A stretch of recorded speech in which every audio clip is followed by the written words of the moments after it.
Estamos presentando Tú nos ves, Caracol TV. Allí es sentir que la fe auténtica puede cambiar el rumbo de la historia. Capernaum, la ciudad de Jesús. A orillas del mar de Galilea se ubica Capernaum, un pueblo pequeño, pero con un peso enorme en el Nuevo Testamento. Se le conoce como la ciudad de Jesús porque residió allí un tiempo, enseñando en las sinagogas y obrando milagros.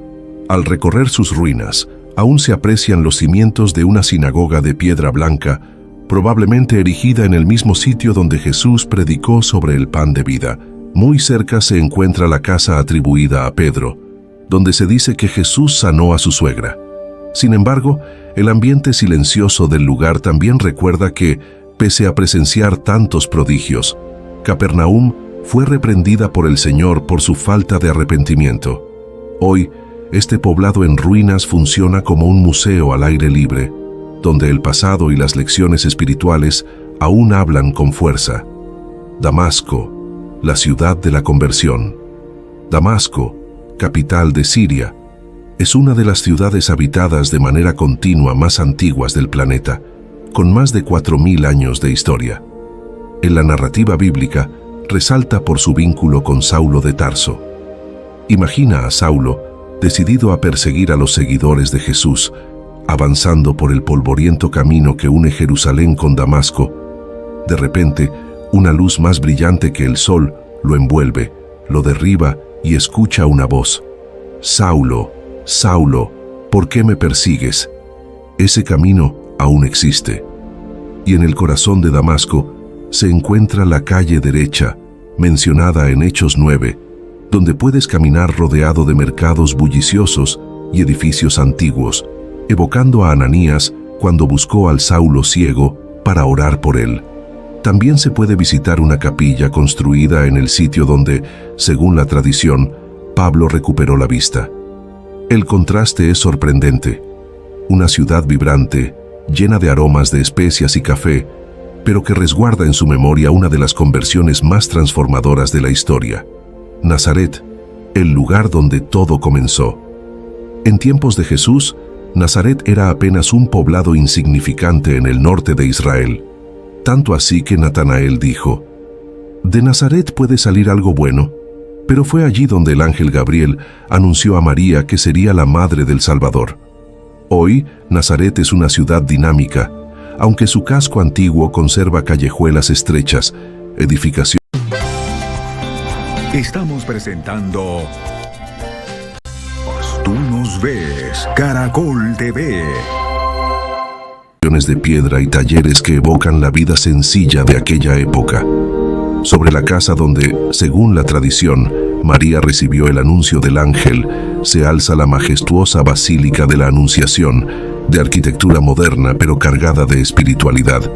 Su interior deslumbra con vitrales y mosaicos provenientes de todo el mundo, en un ambiente de profundo silencio que parece guardar aún el eco de las palabras celestiales. Cerca de allí se encuentra el Nazareth Village, un museo viviente que recrea casas, cultivos y herramientas del siglo I. Caminar por sus senderos es retroceder en el tiempo, imaginar a Jesús corriendo por las calles, ayudando a José en su taller y compartiendo la vida cotidiana con vecinos que jamás habrían sospechado quién era realmente. Éfeso, la ciudad de las letras y la confrontación espiritual. En la actual Turquía se encontraba Éfeso, una de las ciudades más influyentes del Imperio Romano y mencionada en varias ocasiones en el Nuevo Testamento. A esta iglesia, Pablo dirigió una de sus cartas más profundas sobre la fe y la armadura espiritual. Aquí también enfrentó fuerte oposición por predicar contra la idolatría de la diosa Artemisa. Hoy, recorrer Éfeso es sobrecogedor. Calles de mármol, columnas monumentales, un teatro con capacidad para 25.000 personas y la célebre biblioteca de Celso, cuya fachada aún se conserva. Caminar entre estas ruinas es evocar a Pablo predicando en el anfiteatro, desafiando la cultura y la religión de su tiempo. Es también recordar el mensaje del Apocalipsis, donde la iglesia de Éfeso fue elogiada por su perseverancia, pero reprendida por haber abandonado su primer amor. Cesarea Marítima, el puerto de los gentiles. Construida por Herodes a orillas del Mediterráneo, Cesarea Marítima fue una obra maestra de la ingeniería antigua, con puerto artificial, palacios, hipódromo y anfiteatro. Sin embargo, en la narrativa bíblica, destaca por ser el lugar donde Pedro, guiado por una visión, predicó por primera vez a un gentil, el centurión Cornelio. Ese hecho marcó un punto de inflexión en la expansión del Evangelio. Hoy, los visitantes pueden recorrer el teatro romano, todavía utilizado, y contemplar el mar golpeando los antiguos muros del puerto. Se conservan mosaicos de los palacios, y la vista al horizonte es impresionante. También fue aquí donde Pablo estuvo preso antes de ser llevado a Roma. Cesarea representa el encuentro entre el lujo romano y la sencillez del mensaje de Cristo, un puente entre el mundo judío y el mundo gentil. Monte Nebo, la última mirada de Moisés. Imagina a Moisés, anciano, apoyado en su bastón, con el viento soplando desde el valle y los ojos fijos en el horizonte. Desde la cima del Monte Nebo, en la actual Jordania, contempló la tierra prometida aunque nunca entró en ella. Así lo relata Deuteronomio 34. El monte se alza a más de 800 metros de altura y desde su cima se observan el Mar Muerto, el río Jordán e incluso, en días despejados, las colinas que rodean Jerusalén. Hoy, una iglesia conmemorativa y mosaicos bizantinos preservan la memoria de aquel momento. Estar allí es experimentar reverencia. El mismo sitio donde uno de los mayores líderes bíblicos vio sin poder pisar el cumplimiento de la promesa de Dios. Silo, el primer centro de adoración de Israel. Antes de que Jerusalén fuera el corazón espiritual del pueblo, Silo fue el centro de adoración. Allí permaneció el tabernáculo durante más de 300 años, como narran Josué 18 y Jueces 21. En su tiempo, miles de peregrinos llegaban para ofrecer sacrificios y celebrar las fiestas del Señor. El aroma a incienso impregnaba el aire, los niños corrían, las familias conversaban y los sacerdotes atendían sus deberes sagrados. Hoy, Silo yace en ruinas, pero las excavaciones han descubierto plataformas de piedra que pudieron sostener el tabernáculo. Es el mismo lugar donde Ana oró con fervor por un hijo, y Dios respondió con el nacimiento del profeta Samuel. Bet-Seán, la ciudad donde Saúl fue humillado. En 1 Samuel 31 se relata la trágica muerte del rey Saúl. Tras la derrota frente a los filisteos, su cuerpo y el de sus hijos fueron colgados en los muros de Bet-Seán como símbolo de la deshonra. Ubicada en un cruce estratégico de caminos entre el Valle del Jordán y el norte de Israel, Bet-Seán es hoy uno de los sitios arqueológicos más impresionantes del país. Sus amplias avenidas, columnas romanas aún en pie y un teatro con espacio para miles de personas revelan su grandeza. La ciudad fue destruida y reconstruida varias veces, convirtiéndola en un verdadero libro abierto de civilizaciones superpuestas. Tel Dan, el altar rival de Jerusalén. En el extremo norte de Israel se encuentra Tel Dan, una región fértil y estratégica. Sin embargo, en el primer rey 12 se cuenta que el rey Jeroboam levantó allí un altar con un becerro de oro, desviando al pueblo de la adoración en Jerusalén. Imagina la escena: peregrinos llegando con ofrendas, no al Dios verdadero, sino a una imagen creada por manos humanas. Hoy, entre las ruinas, aún puede verse la gran plataforma de piedra que sirvió de base al altar. El lugar, rodeado de arroyos y vegetación densa, transmite un contraste único. La serenidad de la naturaleza frente al recuerdo de uno de los actos de idolatría más graves de Israel. Dato curioso: en 1993, arqueólogos hallaron aquí una inscripción que menciona la Casa de David, una de las pruebas más importantes de la existencia histórica del rey David. Megiddo, escenario de Armagedón. Pocos lugares tienen tanta carga profética como Megiddo, mencionado en Apocalipsis 16:16 como Armagedón. A lo largo de la historia fue escenario de múltiples batallas. Por su ubicación estratégica en el valle de Jezreel, quien dominaba Megiddo controlaba la ruta comercial más relevante de la región.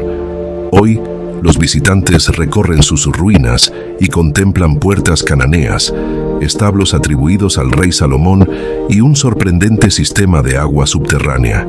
Desde la cima se aprecia una vista amplia e imponente, como si cualquier ejército pudiera desplegarse allí en gran escala. Un detalle fascinante: la geografía de la zona es tan singular que aún hoy estrategas militares la estudian como ejemplo de un campo de batalla perfecto. Que la Biblia lo señale como escenario de un conflicto final le otorga un aire de misterio y expectación inigualable. Beerseba, pozos, juramentos y promesas. En los límites del desierto, siente el aire seco del Negev rozando tu rostro. A tu alrededor, el paisaje árido se tiñe de dorado, interrumpido apenas por arbustos que insisten en sobrevivir. Allí ocurre una de las escenas más humanas del Antiguo Testamento. Abraham y Abimelech sellan un pacto junto a un pozo. El nombre Beerseba significa pozo del juramento o pozo de 7, en recuerdo de las 7 ovejas usadas en aquel acuerdo. Desde entonces, su nombre se convirtió en un recordatorio de que los pactos hechos delante de Dios cambian la historia. La Biblia menciona a Beerseba como frontera y lugar de fe. De allí partió Jacob rumbo a Harán. Agar e Ismael vagaron por su desierto hasta que Dios escuchó el llanto del niño y les mostró agua. Hoy existen 2 Beersebas: la ciudad moderna y el sitio arqueológico de Tel Beersheba, con restos de una avanzada red hidráulica. Allí se conservan sistemas subterráneos de almacenamiento de agua y una cisterna a la que se accede por escaleras talladas en roca. Todo un testimonio de cómo la vida dependía de aprovechar cada gota. Beerseba nos enseña que las promesas se mantienen con perseverancia y que Dios honra la fe incluso en lugares donde parece escasa. Hebrón, patriarcas, tumbas sagradas y el primer trono de David. Hebrón es una ciudad que respira antigüedad. Caminar por sus callejuelas empedradas es atravesar capas de tiempo. El aroma a pan fresco, las especias del mercado, el brillo de artesanías en vidrio soplado y el peso silencioso de historias que marcaron la fe. Aquí Abraham compró la cueva de Macpela para enterrar a Sara, Génesis 23. Con el tiempo también reposaron allí Abraham, Isaac, Rebeca, Jacob y Lea. Sobre la cueva se alza hoy la llamada Tumba de los Patriarcas, un monumental edificio con bloques herodianos similares a los del Monte del Templo en Jerusalén. Visitar Hebrón es vivir un contraste: mercados vibrantes y talleres artesanales junto a estrictos controles de seguridad, recordando que es una ciudad profundamente viva y compleja. Todos estos lugares fueron escenarios de decisiones trascendentes. Personas comunes, con aciertos y errores, escribieron capítulos que Dios quiso preservar. Eso nos recuerda que el entorno puede variar, pero el autor de la historia es siempre el mismo. Él convierte pozos en altares, desiertos en testimonios y ciudades olvidadas en lugares de revelación. Con Dios no existen lugares inferiores. Si este recorrido por rincones poco conocidos de la Biblia te sorprendió, suscríbete al canal Secretos Bíblicos, activa la campanita y comparte. Este contenido nace de alguien que ama la historia y la fe. Déjanos en los comentarios qué lugar te gustaría visitar y cuál quisieras descubrir en un próximo episodio.